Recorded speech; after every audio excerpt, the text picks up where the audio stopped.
Hello! Hi! Dapat palagi tayong masaya dahil kapiling natin ang Diyos na oras ito. Isang magandang hapon po sa bawat isa sa atin na nagbigay ng oras, pagkataon o panahon na bagamat may mga kasagabalan kagaya ng ulan ay niloob ng Diyos na makarating tayo dito. Sa pangalan ng dakilang Panginoong Jesucristo, naway itong oras na ito ay ipinagkaloob natin upang makipag-isa sa Kanya.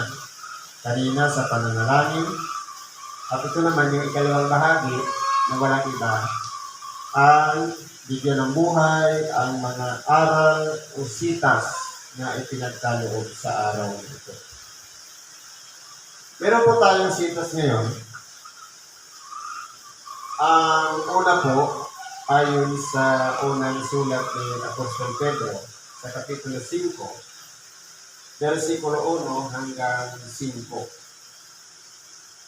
Ito po ay sinulat dahil siya rin naman ay bagamat siya ang unang tinawag na alagad ng ating dakilang Panginoon na pinagkalooban na magpahayag ng salita ng Diyos, ng mamatay ang ating dakilang Panginoon, ng pangunahan na sila ng kapangyarihan ng Espiritu Santo, at ganoon din ang magpagaling ng may karamdaman, kumbaga sa katagalan ng panahon ng kanyang paglilingkod. Tinawag na rin siyang matanda ng Iglesia. Ngayon po, sabi dito ni Apostol Pedro, sa matatanda nga sa inyo'y umaaral ako, ako'y matandang kasamahan ninyo at isang saksi ng mga hirap ni Kristo na may bahagi naman sa kaluwalhatian ihahayag. Ang ibig sabihin po dito ni Apostol Pedro, kinakausap niya yung mga matatanda sa Iglesia.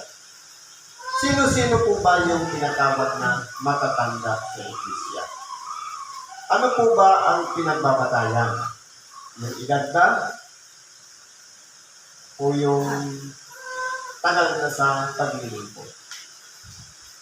Pag sinabi po kasi matanda sa kalagayan ng tao, kung sino yung may gulang o yung mas mataas na yung edad, yan ang matanda. Pag sinabing matatanda sa Iglesia, ibig sabihin, hindi lang isa, kundi yung mga tao na tinawag ng Diyos sa isang Iglesia na tumagal na yung serbisyo. Halimbawa, dito sa pagsama natin, sino dito yung matanda sa Iglesia? Kagaya ni Sis Ope. Anong taon na Sis Ope? 1985. Ibig sabihin, next year, kaya na, 40. 39 years na. Ang tawag doon, matanda sa Iglesia. Kaya ni Brad Ato, 1988. Wala na yan. Maraming sa mathematics yan. Sa mga estudyant yan. 1988, 12 plus 24, 36. Kaya ako, huli na ako, 1991. Kaya, meron na rin akong 33 years. Ngayon, kung halimbawa, sa mga yung mga present ngayon, merong mga matatagal na. Kaya yung Sis, matagal na rin ito sa Iglesia. Kailan ka, Sis? 2004. Okay, 30 years old na naman. Totoo lang, hindi mo naman mapiperfect na yung buong 30 years nandito ka. Siyempre, may mga panahon din yan na may pangangailangan ka, magtatrabaho ka, o pamilya, may mga dahilan niya. Ang mahalaga, Bagamat naputol, dinugtungan mo. Kasi pwede ka naman magpatuloy ng paglilingkod sa labas. Kung halimbawa, magaling kang magpalo o mag-advise sa mga kapatid, at gano'n din yung mga gumagawa ng masama, sinasaway mo, hindi naman naputol yun. Pero po, sa tinatawag na matatanda, ang aral ni Apostol Pedro, na si Apostol Pedro man naging isang saksi dahil nakita niya lahat, naranasan niya kung paano naghirap ang ating dakilang Panginoon. Na sa totoo lang, siya ang unang tinawag sa mga alagad ng ating dakilang Panginoon. Pero, nung lumakad ang ating dakilang Panginoon doon sa ibabaw ng dagat, na ang sabi nila nung makita ang ating dakilang Panginoon, multo. Sabi ni Simon Pedro, kung ikaw nga yan, palapitin mo ako sa iyo. Pero, bagamat matagal na si Simon Pedro, pero meron pa rin siyang agam-agam o pagdududa. Dahil, nung lumunsad si Pedro doon sa daong, paglapit niya sa ating dakilang, nung ginahampas siya ng alon, unti-unti siyang lumuko.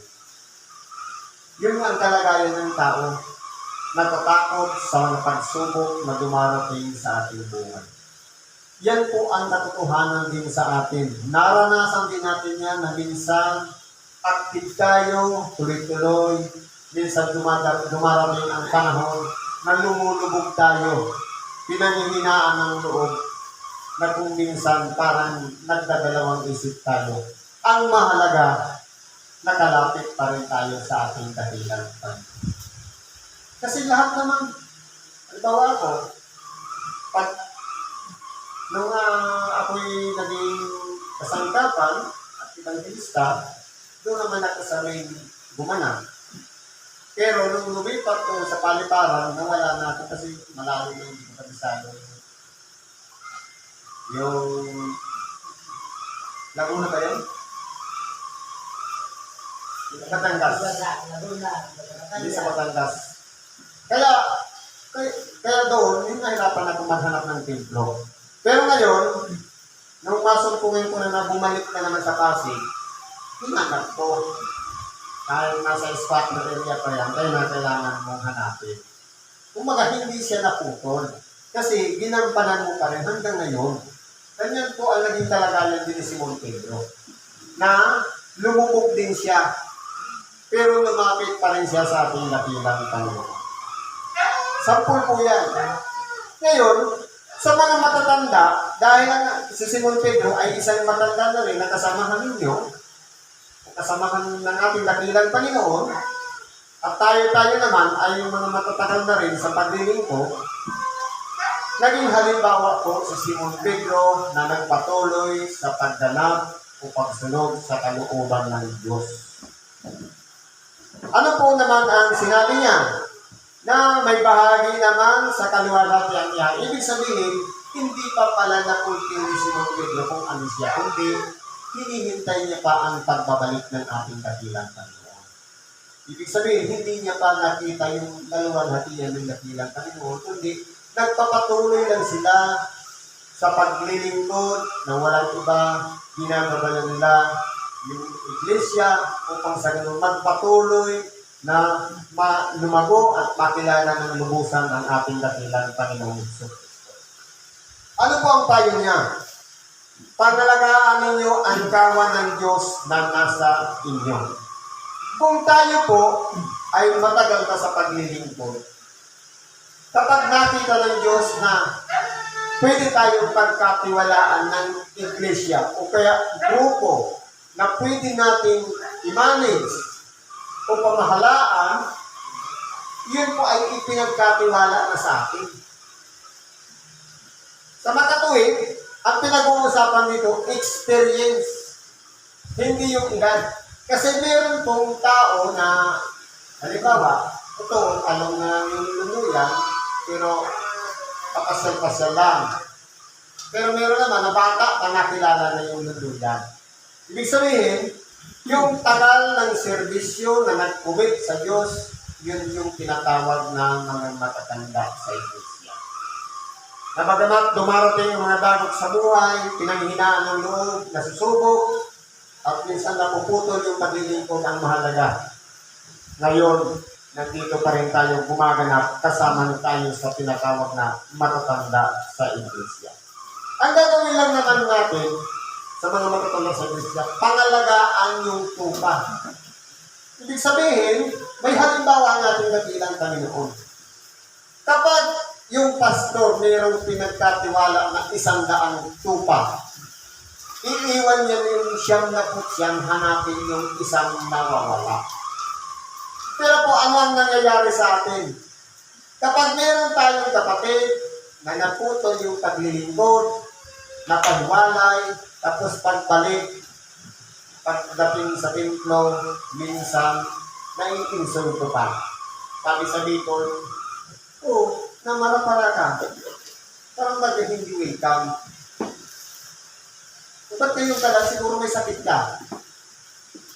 Dapat po, hindi yan magmumula sa bibig ng mga matatanda sa iglesia. Kundi, ano ang sabi ng ating dakilang Panginoon doon sa anak ng Anluwadi? O anak ng... Okay? Yung alibughang anak. Matapos na masumpungan ng kanyang ama ang kanyang anak na nawala, namatay at bumalik o nabuhay, anong ginawa niya? Nagkatay siya, pinaghandaan niya, nagkaroon sila ng salo-salo o pagsasaya. Dapat po ganun natin wini-welcome yung mga taong matagal na napahiwalay sa paglilingkod at ngayon dinudugtungan muli yung paglilingkod. Nahanda natin isakripisyo yung 99 na alam na natin mabubuti at aktibo sa paglilingkod, pahalagahan lang yung isang nawala na bumalik. Isa po yun sa pamamaraan ng pangangalaga. Pero kung halimbawa, wala kang pakialam sa mga inactive at sa mga hindi dumadako ng templo, ang iba kasi yun, ang purpose lang, kapag malaki yung binibigay na kaloob, binabalik-balikan. Kapag mahirap, walang kwenta, walang mapapakinabangan, kaya walang pakialam. Yun ang mga ginagawa ng ibang mga pastor. Pero po sa atin, hindi po dito pinag-uusapan ang pera. Na ambag mo sa sikta, o relihiyon, o ano pa mang denomination na kinaaniban natin, kundi ang kahalagahan ng bawat kaluluwa, ng bawat isang ipinagkatiwala sa atin para pamahalaan natin. Ibig sabihin, kahit sabihin na isa lang yan, may kaluluwa din yan. Imalay mo, mas matuwid pa pala ang ginagawa niya, bagamat hindi siya aktibo, isa doon sa mga palagi nasa templo, nakikinig ng Ebanghelyo, pero paglabas naman palamura at maraming bisyo. Kaya, wala po tayong karapatan naghusga o humatol. Ang mahalaga, pahalagahan natin yung mga tao na napahiwalay sa Diyos, na madugtungan muli ang naputol nilang paglilingkod sa pamamagitan ng pabalik-balik sa templo para makinig ng Ebanghelyo. Kapag yan po ang naging priority natin, higit sa mga, o mas lamang pa doon sa mga palaging aktibo, ito na po yung sinasabing pangalagaan ninyo ang tawan.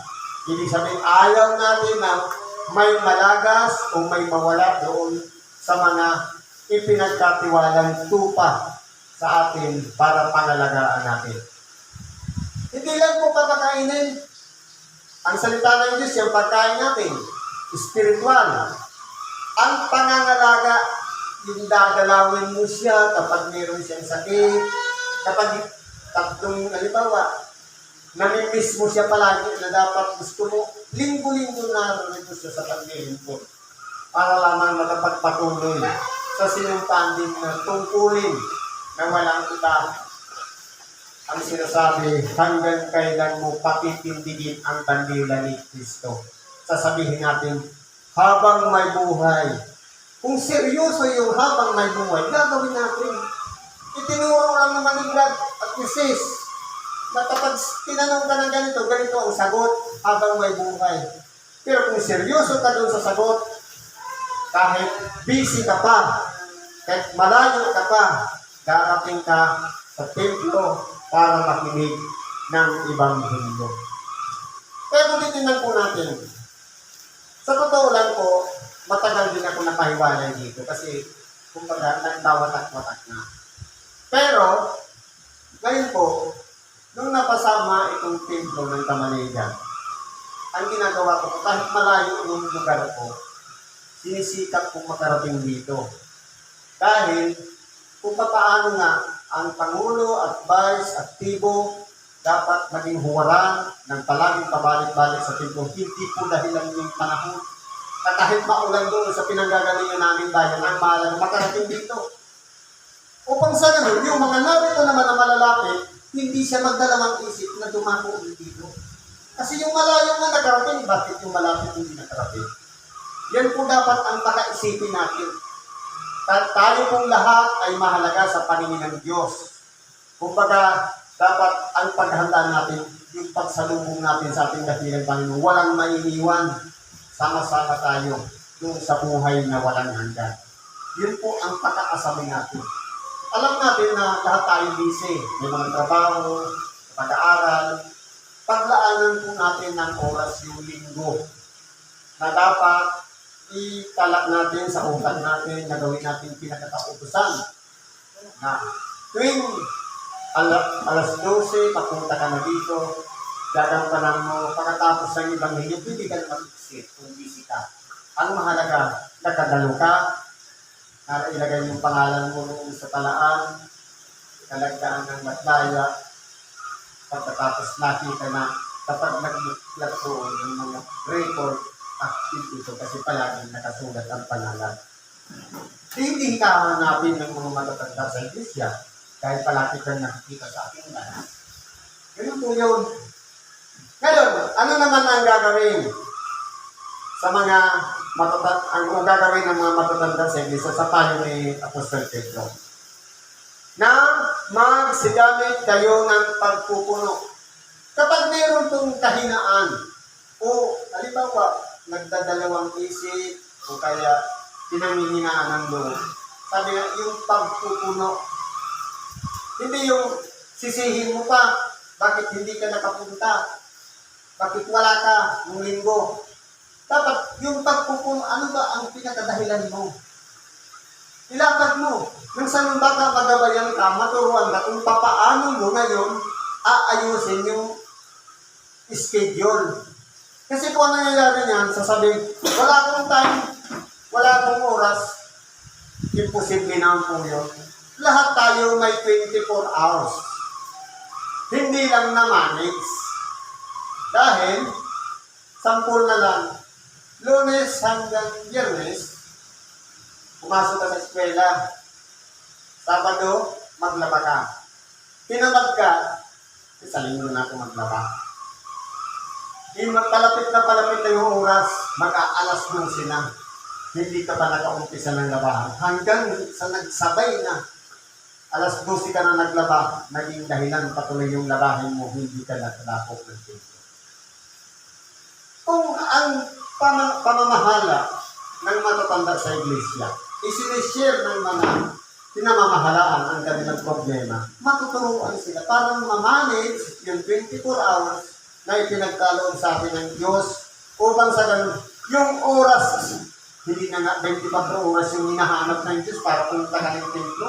Imagine, pupunta tayo dito, umpisa tayo ng alauna, ang Ebanghelyo hanggang alas 4. Ilang oras lang yan? 3 oras na paglalaanan natin ito. Pero yung minsan, naaagaw pa. Bakit? Pagpunta ng templo, hindi naman seryoso sa gawain, pindot ng cellphone. Kaya dapat, gawin natin yung batayana. Kapag dumako tayo dito ng templo, dapat i-focus natin yung sarili natin, connection natin between you and the Lord. Upang sa ganon, yung kaluluwa natin mamusog ng tinatawag na pagkain spiritual o tinapay ng buhay sa makatungit bagay ang salita ng Diyos. Sabi nito, magsigamit kayo ng pagpupuno na hindi sa pilitan. Hindi naman yung sisigawan mo, bakit ka nasa labas? Kundi, dapat idaan natin sa maayos na pakikipag-usap upang sa maliwanagan ng kanilang pag-iisip na mahalaga pala siya, kaya mo siya sinasabihan na pasok ka sa loob. Kaya po yan lang naman ang pinakasusi na dapat gawin ng mga matatanda sa iglesia. Kundi may kasayahan, hindi yung pagagalitan. Dapat masaya, na para mag-excited ka, ay salamat nandiyan ka Brad, nandiyan ka sis. Hindi yung puputyain pa natin minsan na open pa dahil sa mga maling sinasabi natin. Natitisod natin ang ating kapwa. Sabi nito, na ayon sa kalooban ng Diyos na hindi dahil sa mahalay na kapakinabangan kundi sa handang pag-iisip. Halimbawa, emergency, hindi talaga siya makakaatin. Kapag may handa kang pag-iisip, tatanggapin mo yung katwiran niya. Pero siyempre, papayuhan mo. Sige, okay na, pwede kang umuwi. Pero next week, dapat nandito ka. Para mo inaano na binibigyan mo ng mabuksan ang kanyang kaisipan na magkaroon siya ng pagpupursige para tumago sa templo. Ngayon hindi rin naman ang gaya ng kayo'y may pagka-Panginoon sa pinangasinwaang ipinagtagubilin sa inyo, kundi kayo maging mga uliran ng kawan. Totoo po, na dapat yung mga matatanda sa iglesia, na dapat hindi yung may pagka-Panginoon na parang boss na magiging diktador. Ito gawin mo, o gawin niya. Ibig sabihin, hindi, lalatagan mo lang siya.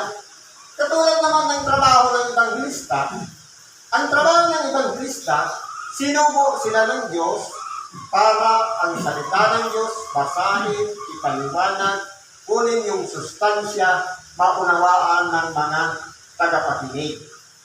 Ang purpose ng Diyos dito, ang Evangelista, para subuin lang. Pero hindi pwede na may pagkapanginoon na kapag yun ang sinabi mo, susundin na agad. Kundi, ang iniisip lang ng Evangelista, yung pagkasuko na walang iba, pumitid ka sa Diyos, nagdagampanan mo ang panangaral ng salita ng Diyos, take it or leave it, wala kang pakialam kung tanggapin ang aral o hindi. Ang mahalaga, yung mission mo, yung commitment mo sa ating dakilang Panginoong Diyos, tinupad mo. Hindi pwedeng sabihin na kapag hindi nasunod yung ipinahayag ng Evangelista, pagagalitan na natin. Kundi, hahayaan natin siya baka hindi pa panahon ngayon, baka bukas, mga dalawa, o sa sunod na araw, mabuksan na ang kanyang pag-iisip. Kaya po ganun dapat ang nasa pag-iisip ng isang matanda sa iglesia na handang mag-isip. Alam agad ang solusyon. Hindi yung problema nga papatungan pa ng isa pang problema. Minsan sisisihin pa ang kapatiran. Dapat po hindi ganun. Na kayo'y maging mga uliran ng kawan. Good example. Anong klaseng pagiging good example? Siyempre, bago yung dampaling, nandito ka na. Pag-awitan, active ka.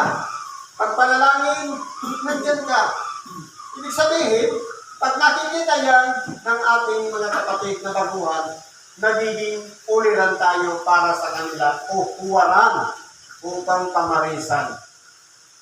Ang mahirap kung nakapisod tayo sa kanila.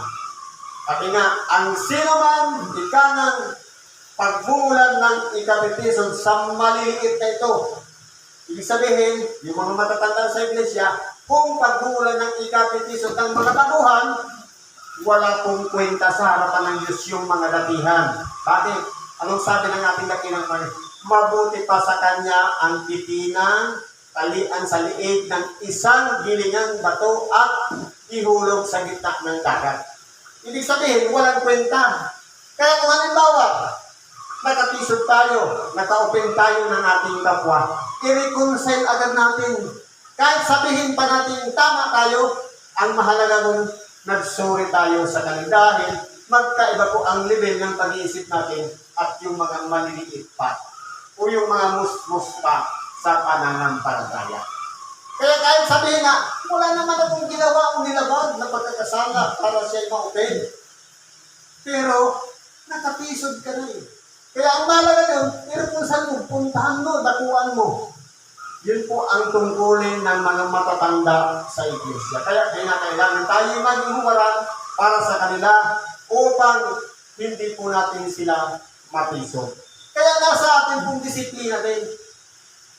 Kasi kung halimbawa, may pagka-Panginoon, mahigpit tayo sa oras, pero tayo nga late naman palagi, ba't ka pa maghihigpit? Baka balikan ka, ikaw na, late din. Ba't mo kami pipilitin na mauna dito? Siguro naman, tinatamad ka maglinis ng templo, gusto mo kami maglinis. Hindi po ganoon. Kundi dapat maging huwaran. Makita ng ating mga kapatid, ang mga matatanda sa iglesia, na dapat gumaganap ng ayon sa kalooban ng Diyos. At pagkahayag ng Pangulong Pastor, ay magsisitanggap kayo ng di nasisirang putong ng kaluwalhatian. Ito na po yung reward na may panahon pagkahayag ng Pangulong Pastor. Kasi po ngayon, kumbaga, tuloy-tuloy pa lang yung pangangaral ng salita ng Diyos. Ang ating dakilang Panginoon na sa luklukan ng kanan ng Diyos na kaupo. Pero hindi pa panahon para ipakita sa mga tao dahil kumbaga, hinahanap pa niya yung mga taong naligaw, yung mga tao na dapat mapulpil, unang-una yung 144,000 sa mga lahi ulipi ng 12 angkan ng Israel. At ganoon din yung mga lipi, lahi, bansa, wika ng mga tao na magpupuri lahat sa Diyos. Kumbaga, may tamang panahon. Kasi po, iba po kasi ang kalagaran sa tao, iba naman po yung sa Diyos.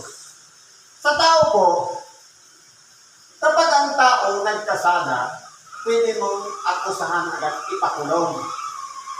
Pwede mong parusahan agad. Pero sa Diyos po hindi. Kapag ang tao'y nagkasala sa Diyos, binibigyan ka pa ng hamahabang panahon para makapagsisi, makapagbalik loob sa Diyos. Pero tayong tao, kapag nakita natin na masama ang ating kapwa, yung kanyang ginagawa, ang sinasabi natin, masama siya. Humahatol na tayo. Pero ang Diyos, hindi pa siya humahatol. May tamang panahon, yung pagbabalik niya pa ang paghatol. Kaya, ipinapangalan ang salita ng Diyos para makarating lahat sa kinapal, sa buong sanlibutan, ang Ebanghelyo. Kaya nga po nagsisilago, dumarami ang tagapangaral ng salita ng Diyos. Pero ano nangyayari? Dumami nga, nagpapalo-talo naman, nag-aaway-away ng mga sikta, denomination, religion, o mga pinag-aaniban, kapatiran. Dapat po, hindi ganoon. Dahil, katulad lang naman yan ng bihikulo, na iba-iba yung pinanggalingan, pero isa lang ang biyahe, puro biyahe Maynila. Kung saan ka nakasakay, marahil doon ka tinawag ng Diyos. Ang mahalaga, papunta yung sa Maynila, makarating ka doon. Hindi ka bumaba dyan sa kalagitnaan. Dapat lahat tayo'y sama-sama doon sa kaluwalhatian na ihahayag ang Pangulong Pastor na walang iba ang ating dakilang Panginoon na nanalangin sa lahat ng kanyang mga tagasunod na ayaw niya na may mawalay o mapahiwalay sa Diyos, kundi ang lahat ay hindi mapahamak at masumpungan ang buhay na walang hanggan na magiging kapiling ng ating dakilang Panginoon. Kaya po yun po yung pinaka-subject o objective ng ating dakilang Panginoon. Na ang tao ay masumpungan ang pagkakilala sa Diyos at sa ating dakilang Panginoong Jesucristo. Yan ang itinuturo upang siyang gawin naman ng mga matatanda sa iglesia na siyang namumuna sa mga iglesia. Gayon din naman kayong mga kabataan ay magsisuko sa matatanda. Oo, kayong lahat ay mga gigis ng kapakumbabaan. Dito naman po, yung mga kabataan, hindi rin naman edad ang pinag-uusapan dito. Kundi, yung mga baguhan pa lang, kahit may gulang na, kasama yun sa mga kabataan. Dahil po, kumbaga, bago pa lang na nakasama doon sa paglilingkod, na kinakailangan, meron naman tayong obligasyon, ang pagsuko o pag-surrender. Kahit na tayong edukado, mataas ang ating pinag-aralan, marami tayong alam, lalong-lalo na alam na natin mag-manage. Pero, kumbaga, hindi ka satisfied doon sa management na iyong pinaaniban, dapat magsisuko ka, ibaba mo ang pride, ibaba mo ang ego. Hayaan mo, yan yung pamamahala. Yan yung ipinatutukan, yan yung pinasusunod. Kung tayo po, ibinababa natin ang ating sarili at nagsisisuko tayo, tunay na tayo'y pagpapalain ng Diyos dahil lamang sa tinatawag na pagsunod. Sabi dito, na kayo-kayo'y maglingkuran. Ibig sabihin, anumang mahalaga sa ating kapwa, na meron tayong magagawa para sa kanila. Kung itutulong para sa kanila, kung maibabahagi para sa kanila, gawin natin. Parte yun ng paglilingkod. Bunga yun ng pagtawag sa atin, yung maglingkod tayo sa ating kapwa. At dito, sapagkat ang Diyos ay sumasalangsang sa mga palalo, katapwat, nagbibigay ng biyaya sa mga mapagpakumbaba. Kaya po, sabi nga, stay humble. Ano man ang ating narating, ano man ang ating naging success sa ating pamumuhay, kung mga ipinagkalot sa ating biyaya, kinakailangan lang manatili tayo mapagpakumbaba. Kahit ang ating dakilang Panginoon, sabi nga, nabagamat siya'y nasa ang Diyos ay hindi niya inari ang isang bagay upang pantayan niya ang Diyos, kundi kinubad niya ito. At nabuhay na isang alipin, naging masunurin hanggang sa kamatayan sa krus. Oo, hanggang sa kamatayan sa krus, na ibinigay niya ang kanyang buhay, alang-alang sa bawat isa sa atin. Kung tayo naman, meron ng narating, o napakalayo na ng ating napuntahan, maging successful ang ating pamumuhay. Ang susi po, para tayo'y pagpapalain ng Diyos, walang iba ang maging mapagpakumbaba. Dahil ang Diyos ay sumasalangsang sa mga palalo. Ayaw niya yung mga matataas ng ego o mga pag-iisip o mga pride. Kaya po, stay humble lang tayo pagdating sa pag-inom sa ating kapwa sa pangalan ng dakilang Panginoong Jesucristo. Siguro, dito na lang pag-ibahagi natin. Salamat sa Diyos. Ano man ang ating mga kahilingan, ano man ang ating problema, dinarain, ilapit natin yung sa Diyos at tingin natin sa Kanya na pangunahan tayo upang sa ganun maganap natin ang ayon sa Kanyang kalooban. Salamat sa Diyos at isang magandang hapon sa bawat isa sa atin.